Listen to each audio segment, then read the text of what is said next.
Halo guys, perkenalkan nama saya Justin Irdan Octavio dengan NIM 13 12 40 02 18 kelompok 14 dari Fakultas Hukum. Di sini saya akan membahas tentang permasalahan hukum korupsi timah yang baru-baru ini terjadi di Indonesia. Main-main di tambang timah dan nikmati hasilnya bertahun-tahun, akhirnya ketangkap juga. Helena Lim dan Harvey Moise, mereka adalah dua dari 16 tersangka kasus tata niaga komoditas timah di wilayah IUP PT Timah. Baru-baru ini negara telah dirugikan oleh kasus korupsi. Kasus ini diungkap oleh Kuntadi. Kejagung telah menetapkan 21 tersangka dalam kasus dugaan korupsi tata niaga timah di IUP PT Timah tahun 2015 sampai 2020. Mereka dinilai telah merugikan negara hingga 300 triliun. Bahkan kasus ini sudah menjadi yang terbesar saat taksiran kerugian negara baru dalam kajian IPB. Beberapa pekan lalu, ahli lingkungan IPB Bambang Hero Sarjo menyebut kerugian ekologis akibat kasus timah mencapai 271 triliun. Perhitungan itu merujuk peraturan Menteri LHK nomor 7 per 2014 tentang kerugian akibat pencemaran dan atau kerusakan lingkungan hidup. Nilai kerusakan terdiri dari kerugian ekologis Rp 183,7 triliun, ekonomi lingkungan 74,4 triliun, dan biaya pemulihan lingkungan mencapai 12,1 triliun. Harvey Moise telah terlibat dalam korupsi pertambangan ini sejak 2018. Peran dari HM jadi sosok yang menghubungkan antara PT RBT dengan pihak-pihak di PT Timah Persero bersama mantan Direktur Utama PT Timah 2016 sampai 2021 Mokhtar Riza Pahlavi Tabrani MRPT. Sebelumnya Direktur Penyidikan pada Jaksa Agung Muda Bidang Tindak Pidana Khusus Kejaksaan Agung Kuntadi peran Harvey dalam perkara ini. Dia mengatakan sekitar 2018 sampai 2019 Harvey selaku perwakilan PT Refinet Bangkatin RBT diduga menghubungi Direktur Utama PT Timah saat itu Mokhtar Riza Pahlavi Tabrani. Riza sebelumnya telah ditetapkan menjadi tersangka lebih dahulu oleh Kejagung.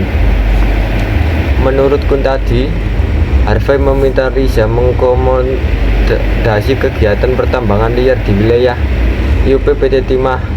Setelah beberapa kali pertemuan, kata dia disepakati kerja sewa menyewa peralatan processing peleburan timah di wilayah IUP PT Timah Tbk. Kuntadi mengatakan setelah itu Harvey diduga memerintahkan para pemilik smelter menyisihkan sebagian keuntungan dari usahanya. Keuntungan itu kemudian dibagi untuk Harvey dan sejumlah tersangka lainnya. Kejaksaan menduga pemberian uang tersebut disamarkan sebagai dana korporat social responsibility. Dana tersebut disalurkan kepada Harvey melalui perusahaan PT KSE yang difasilitasi oleh tersangka lainnya, yakni Helena Lim. Atas perbuatannya, Kejagung menjerat Harvey dengan pasal 2 ayat 1 dan pasal 3 JO pasal 18 Undang-Undang RI tentang pemberantasan tindak pidana korupsi.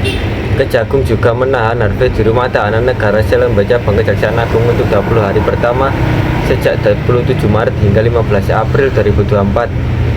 Selain Harvey Moise, Kejagung juga menetapkan Crazy Rich PIK Helena Lim selaku manajer PT KSE.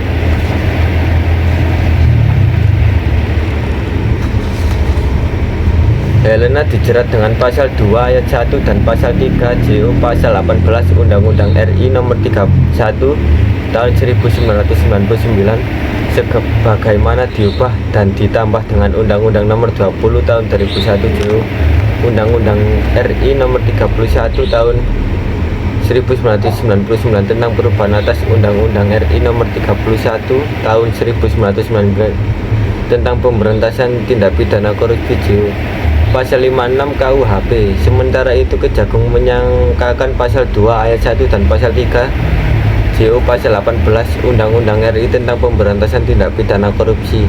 Kejagung juga menahan Harvey di Rumah Tahanan Negara Salemba Cabang Kejaksaan Agung untuk 20 hari pertama sejak 27 Maret hingga 15 April 2024.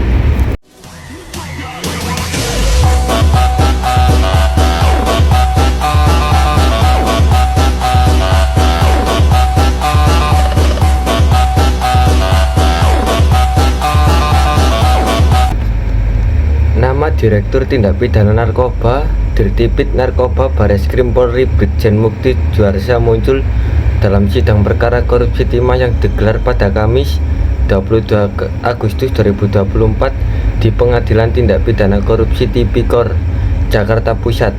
Pada persidangan dengan terdakwa Harvey Mois itu, hakim menghadirkan General Manager PT Timah ATBK Ahmad Syahmadi sebagai saksi. Syahmadi pun mengungkapkan bahwa Brigjen Mukti Juarsa adalah admin dari grup WhatsApp bernama New Smelter.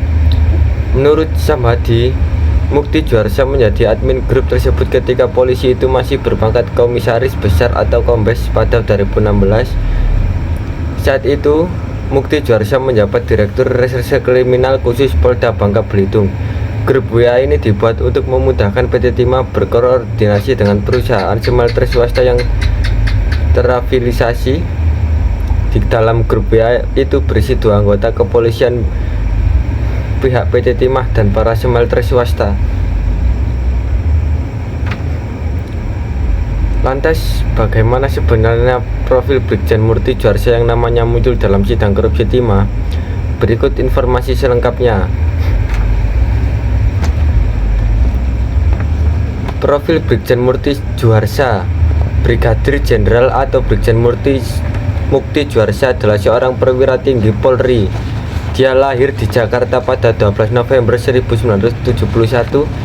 Saat ini Mukti mengemban amanah sebagai Direktur Tindak Pidana Narkoba atau Dirtipid Narkoba Bareskrim Polri. Mukti lulus dari Akademi Kepolisian atau Akpol pada 1994 saat berusia 23 tahun di kepolisian. Dia menggeluti di bidang reserse yang bertugas untuk melakukan penyelidikan dan pemecahan kasus kriminalitas. Karir Mukti sebagai aparat keamanan dimulai saat dia menjadi Pamapta Polres Bolmong, Polda Sulawesi Utara Sulut pada 1994. Kemudian pada 1996 atau di usianya yang baru menginjak 25 tahun, dia telah dipercaya menjadi Kapolsek Inombonto Polres Bolmong Polda Sulut. 2 tahun kemudian dia diangkat sebagai Kasat Reskrim Polres Minahasa Polda Sulut. Pada 1998 bertugas selama 2 tahun. Pada 2000 Mukti kembali dimutasi sebagai Kasat Reskrim Polres Tamanado Polda Sulut.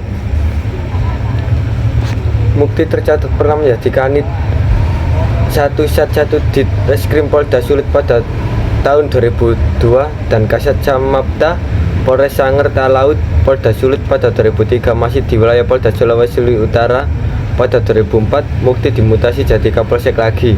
Kali itu dia ditunjuk sebagai Kapolsek KPP Polresta Bitung.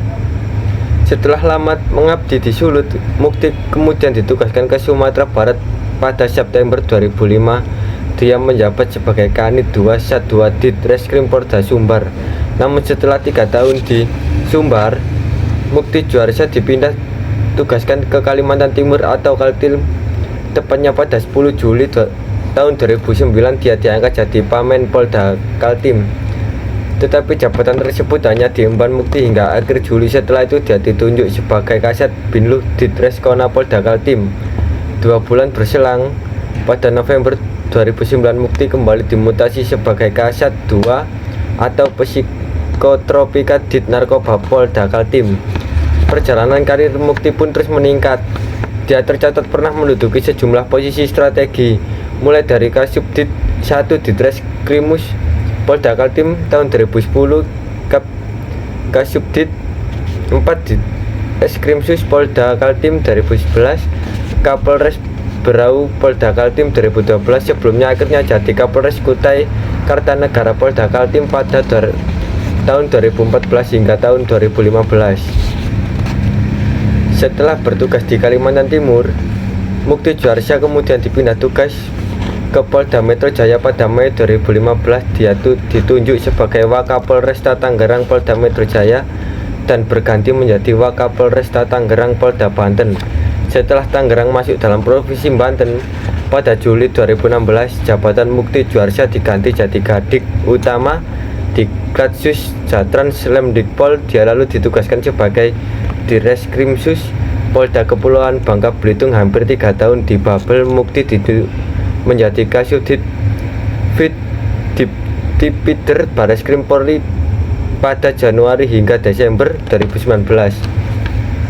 Setelah itu Mukti Juarsya menjabat sebagai analis kebijakan media bidang Bidder Bareskrim Polri hingga April 2020. Sebulan kemudian dia kembali ke Polda Metro Jaya sebagai Direktur Tindak Pidana Narkoba atau Dirtipid Narkoba. Setelah 3 tahun di Polda Metro Jaya, Mukti mendapat promosi sebagai Dirtipid Narkoba Bareskrim Polri pada Februari 2023 hingga saat ini. Salah satu kasus besar yang pernah ditangani Mukti Juarsya selama menjabat Direktur Reserse Narkoba Polda Metro Jaya antara lain penangkapan Kapolda Sumatera Barat Irjen Teddy Minahasa Putra. Jenderal Bintang 2 itu disinyalir memerintahkan ex-Kapolres Bukit Tinggi Sumatera Barat Dodi Prawira Negara untuk menukar sabu dengan tawas. Selain Teddy Minahasa, kasus yang lain pernah ditangani Mukti Juarsya yaitu kasus penangkapan Julius Bambang Karyanto. Polisi berpangkat komisaris besar itu kedapatan mengkonsumsi sabu dan mengajak warga sipil untuk bersama-sama menikmati. Mukti Juarsya tercatat pernah mengultimatum bandar narkoba Kampung Bahari di Jakarta Utara, Alex Albert alias Alex Bonpis, agar menyerahkan diri. Hasilnya adalah Alex ditangkap dan rencananya akan dimiskinkan setelah putusan pengadilan. Bandar narkoba itu ternyata sebagai pembeli 1 kg sabu yang diduga jaringan Teddy Minahasa. Jaksa Penuntut Umum JPU Kejaksaan Agung mengungkapkan awal mula kerjasama antara Suparta dengan Harvey Mois dalam perkara dugaan korupsi izin usaha pertambangan IUP PT Timah Tbk pada 2015 hingga 2022. Suparta adalah Direktur PT Refinet Bangkatin RBT. Pada tahun 2016 mereka bekerja sama untuk membeli biji timah yang dihasilkan oleh penambang ilegal di wilayah IUP PT Timah Tbk. Dari kerjasama itu keduanya kemudian memerintahkan Peter Cianata dan Adam Marco untuk menandatangani cek kosong agar uang pengiriman biji timah di PT Timah Tbk bisa cair. Suparta lalu menuju Harvey Mois sebagai perwakilan di PT Refinet Bangkatin dan melakukan pertemuan dengan beberapa pejabat tinggi PT Timah Tbk dan 27 pemilik smelter swasta untuk membahas ekspor biji timah sebesar 5% dari hasil produksi penambang ilegal di wilayah IUP PT Timah. Harvey Mois meminta 4 smelter swasta yaitu CV Venus Inti Perkasa, PT Sariwiguna Bina Sentosa, PT Stanindo Inti Perkasa dan PT Tinindo Internusa untuk membayar biaya pengamanan yang dicatat seolah-olah Corporate Social Responsibility CSR yang dikelola oleh PT RBT. Biaya sebesar $750 per ton atau senilai 11 miliar rupiah. Pertemuan ini diketahui dan disetujui oleh terdakwa Suparta, ujar JPU Ardhito Muwardi melalui surat dakwaan di RUT PT RBT itu. Selain itu, Suparta juga menyetujui agar Harvey Mois kerjasama penyewaan alat processing untuk penglogaman timah smelter swasta yang memiliki kompeten person CP sewa menyewa tanpa studi kelayakan, kata Ardhito Muwardi. Atas perbuatannya, Suparta terancam pidana sesuai pasal 2 ayat 1 atau pasal 3 Jungto pasal 18 Undang-Undang UU Nomor 31 Tahun 1999 tentang pemberantasan tindak pidana korupsi sebagaimana telah diubah dengan Undang-Undang Nomor 20 Tahun 2001 Jungto pasal 55 ayat 1 ke 1 KUHP dan pasal 3 atau pasal 4 Undang-Undang Nomor 8 Tahun 2010 tentang pencegahan dan pemberantasan tindak pidana pencucian uang Jungto pasal 55 ayat 1 ke 1 KUHP. Terima kasih teman-teman semuanya, bye bye.